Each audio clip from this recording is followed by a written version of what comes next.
Okay, today's project is going to be a demonstration on how to mix chocolate chip cookies by hand. I think knowing how to mix a recipe by hand is a good part of your skill set because you get a good understanding of the product from the beginning to the end. Okay, let's get started. We have half a cup of butter and 1.5 cups of brown sugar, and we're going to need a half a cup of white sugar. The good thing about baking from home is you get to practice all your measuring skills. It's very important to measure accurately, especially when baking. So, to mix them by hand takes a little bit of planning because you need to set the butter out for a few hours to make sure it's nice and soft because you'll be blending it by hand. The first step is to blend the sugar and the butter together till it's a smooth, creamy consistency. This is a good time to take a break until it's fully mixed. Okay, so now it's time to add the eggs. We add the eggs one at a time and allow them to mix all the way in. Although 2 eggs is the right number of eggs for the recipe, if we add them both at the same time, it's too much liquid for the sugar and the butter to absorb, and a process called curdling happens. Curdling is when the butter and the sugar break up and never blends back together. If it's not mixed correctly, then the cookies don't bake correctly. So be sure to add the eggs one at a time and allow the egg to mix all the way in before you add the next one. So if you'll come take a look at this, you'll see that the egg is all the way mixed in and the butter-sugar mixture has gotten softer. So now it's time for the second egg. And now I'll blend this one in. And this will be a good place to take a quick pause. Okay, so now that both eggs are completely blended in, you can see that the butter-sugar mixture is still nice and smooth and creamy, yet it's a lot softer from the addition of the 2 eggs. Okay, the next step is 2.5 teaspoons of vanilla. So here's the vanilla. I have a teaspoon, and we're just going to add 1, 2.5. The vanilla is a nice addition to the cookie in small amounts. It makes everything else taste better. Too much vanilla and you overpower the flavor of the chocolate chip cookie. So we'll just give this a quick stir. And now it's time to add the dry ingredients. We have flour, baking soda, baking powder, and salt. We need 2 1/2 cups of all-purpose flour. And when measuring in measuring cups with dry ingredients, you get a big scoop of the ingredient and you level it off nice and flat. That's a cup.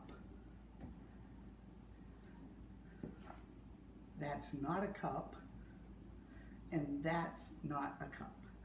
A cup is only done one way, flat and level. So there's 2 cups and a half. So we have 2.5 cups of all-purpose flour. We need a teaspoon of baking powder, a teaspoon of baking soda.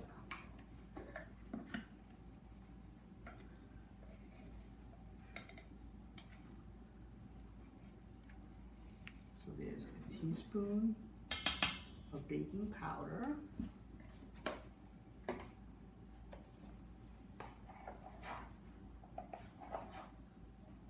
and a teaspoon of baking soda.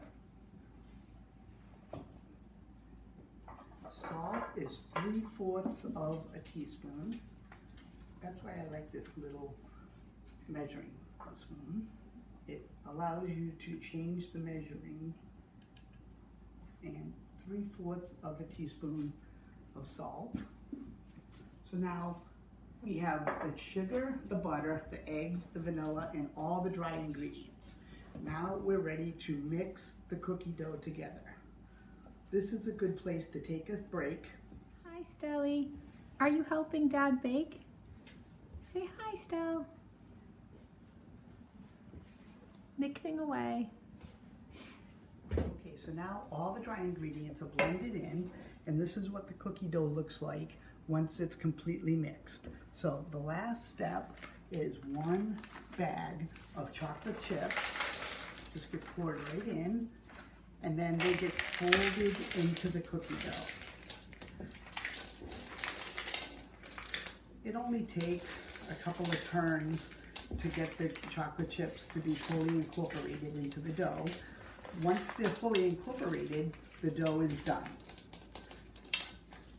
Okay, this would be a good place to take a pause. So now that the cookie dough is completely mixed, it's time to put the dough on the cookie sheets. I like to use a portion scoop. I have a KitchenAid scoop here that I like to use for cookies. The reason I like to use the scoop is because it ensures that every cookie is the same size. If I scoop all the cookie dough the same size, every cookie will be the same size. The recipe states that the cookie is to be put onto an ungreased cookie sheet, and that's what I'm doing. Don't feel that you have to grease the cookie sheet because the cookies will not stick. There's enough butter in the recipe that they sort of self-lubricate themselves on the pan and they won't stick. If you grease the cookie sheet, the cookies tend to spread too much because of the excess oil on the pan.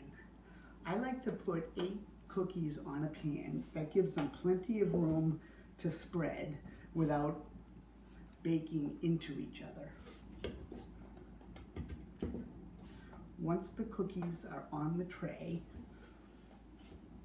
we can put it in the oven, and while they're baking, we can scoop the other tray. There's no reason to crowd them. They'll have plenty of room to spread. There's 8 cookies, and they're going to go straight into the oven. They take between 9 and 12 minutes, so we set it for 9 minutes, and we'll check for doneness. Okay, this is a good place to take a break. Okay, so to recap, we just mixed the chocolate chip cookie dough by hand using the creaming method. It's a 3-step method where the sugars and the butter are creamed together, then the eggs are added one at a time, and the dry ingredients are folded in, and the chocolate chips are added at the very end. We scoop them onto ungreased cookie sheets and bake them in an oven of 350 degrees. I did have to use the entire 12 minutes, even though I set the timer for 9 minutes. I like to set the timer short because you can always bake them more, but you can't bake them less. They did take the full 12 minutes. And as you can see, the ungreased cookie sheets have no problem getting the cookies off the pan. So if you follow the steps carefully in the recipe, and if you're very careful about measuring, you will have great success in your baking. Thank you.